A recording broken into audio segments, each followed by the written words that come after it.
Why, hello everyone, and welcome to this little video on Edpuzzle.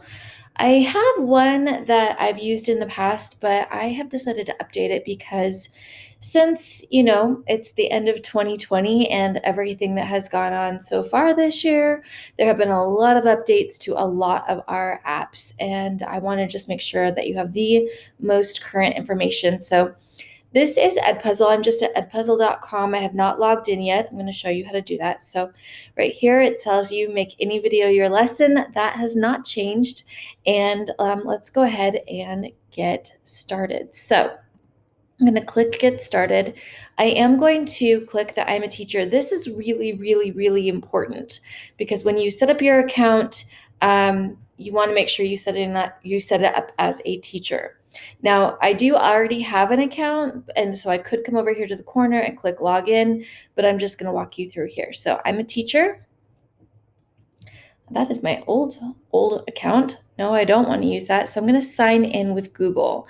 Now, if you don't have Google, you can sign in with any school account. I'm going to sign in with my SBCSS account.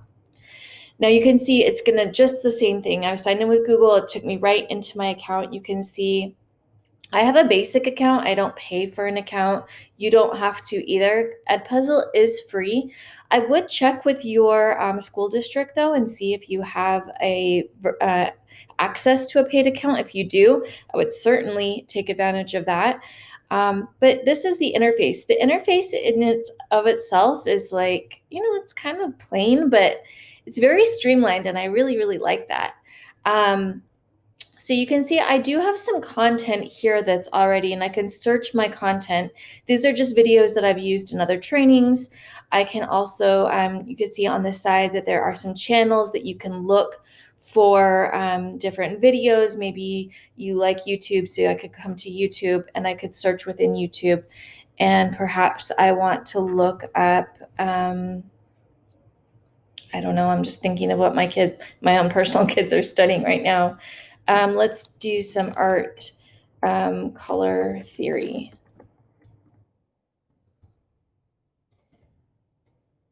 And so here's some videos. I could take any of these. I could take a look at them. I'm just going to pick this first one. I can watch it. And as you can see, as I watch it, I can go through and I can double check to see if this is the right video for me. I also can see right here that there are 18 different versions of this video. So this again is one of those teacher models that Sonal and I talk about a lot.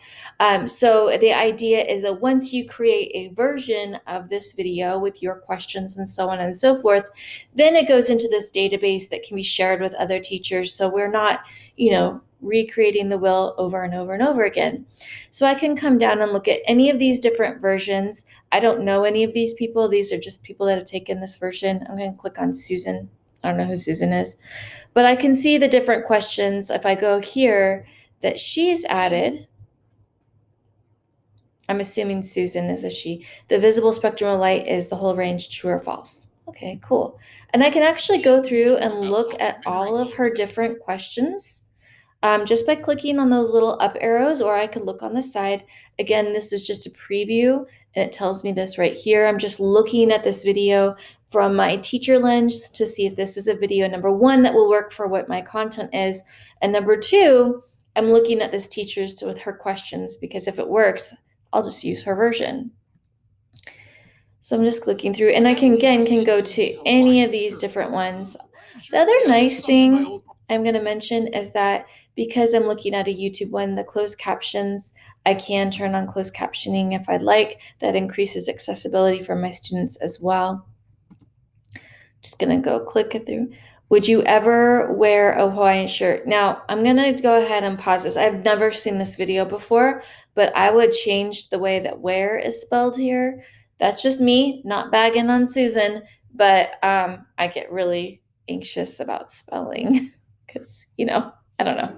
It's just who I am. So I do like this video though. So I can, stop here, go here, exit out, skip, Go in. Now, if this is a video that I'm like, yes, I want to assign this to my students, this would be a really great way. This is not a super long video. It's 15 minutes long. It has questions that I like, except for the exception of one. That I need to just change the spelling. I do want to assign this to my students. I think this will be really great. And the great thing about Edpuzzle 2 is as they are watching the video, they cannot move on and progress unless they have answered that question. They don't have the skip option like we do in the teacher interface. So this is another really great way that we can ensure that our students, number one, are watching the video that we're assigning, not just skipping all the way through to the end, but also that our students are checking for understanding. So it can be a formative assessment along the way. Love it. Okay, so right now I'm going to do this. I am actually going to make a copy of this for myself. Now I can go into edit. If I click edit, it's automatically going to make me a copy. I can add other things too if I'm editing. I can go in and edit the video itself. As you can see, I'm going to go to this question and I am going to click here. I am going to change the spelling of where to where. If I could spell it correctly again. Save. And now, if there's anything else I want to do and edit this, this is my own little version of this now. I could add a voiceover to it. I could add additional questions. Just because I'm using Susan's template, her questions doesn't mean that I'm stuck with it. I could go in and edit it all I want, add more, take some out, do all of these things, so on and so forth. When I'm done, I'm going to click on Finish. So now I can go ahead and I can assign this if I like, and you can see right here down on this bottom right-hand menu, I have assign, edit, duplicate, share the preview. I'm going to talk about that in a second. Delete, and then it has this public. So I do want this to my version to be made public. So if you scroll down now, I'd say 19 versions and say Laurel Kirchhoff, maybe. Or do I just want it to be private to me? I'm going to keep it public because, why not?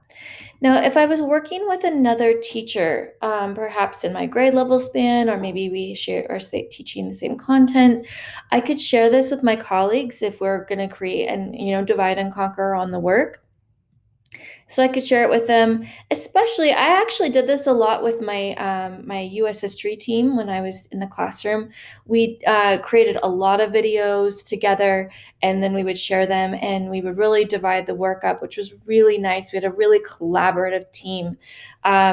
So I could do that. I could copy this link to share, or I could embed a preview if I wanted to. There is an embed code, but in this case, I'm just going to click out. I'm going to actually now go to assign because I want to show you how easy it is to assign this. So I can assign Edpuzzle directly to Google Classroom, which makes it really nice. So I could go to my test Google Classroom and I could assign it to everyone that's in there. Awesome. I can also make sure I turn on the closed captioning. Here's where I'm going to edit out here. I'm going to say this is going to be due next Friday. Why not? It's going to be due at 11, let's say 59 p.m., whatever. I'm going to save that, and I'm going to assign it to this class. Now, I can assign it to all of the class. I could assign it manually just to certain students. You can see I have some students in here. This is just a test classroom. These aren't real students. But I could do all of this if I wanted to, or if I wanted to add a new class, it's very easy to do this. So I can import a class, or I can make a new test. I'm going to actually call this a demo class. I'm going to put demo for learner engagement. And don't mind my lack of caps. I could have a classic class where this is just basically, everyone in there is actually assigned to the class, or I can have it open. Now, when I have it open, this is where it's more of like a practice class where I could have anybody kind of come in and out of it. There's no class code to join it. There's no restrictions. And so if I just wanted to have I would imagine this would be just something I would have for review. So it wouldn't matter if my student is what section of the class they were assigned to, whether they were honors or pre-AP or general ed or who. This is just an open class where anyone can come in and just practice. So I can also even have Edpuzzle generate nicknames so nobody knows who's coming into this open class and who is practicing, which is kind of a nice feature as well. But I'm going to go back to Classic and I'm going to create my class.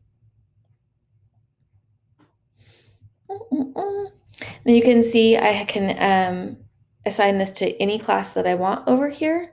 I'm going to take it off of demo and I am going to, test and leave it on demo and put assign.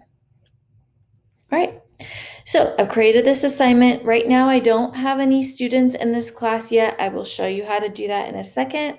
But I just wanted to show you how easy it was for me to go in, grab a video, check it to see if it was something I could use, and then go ahead and assign it.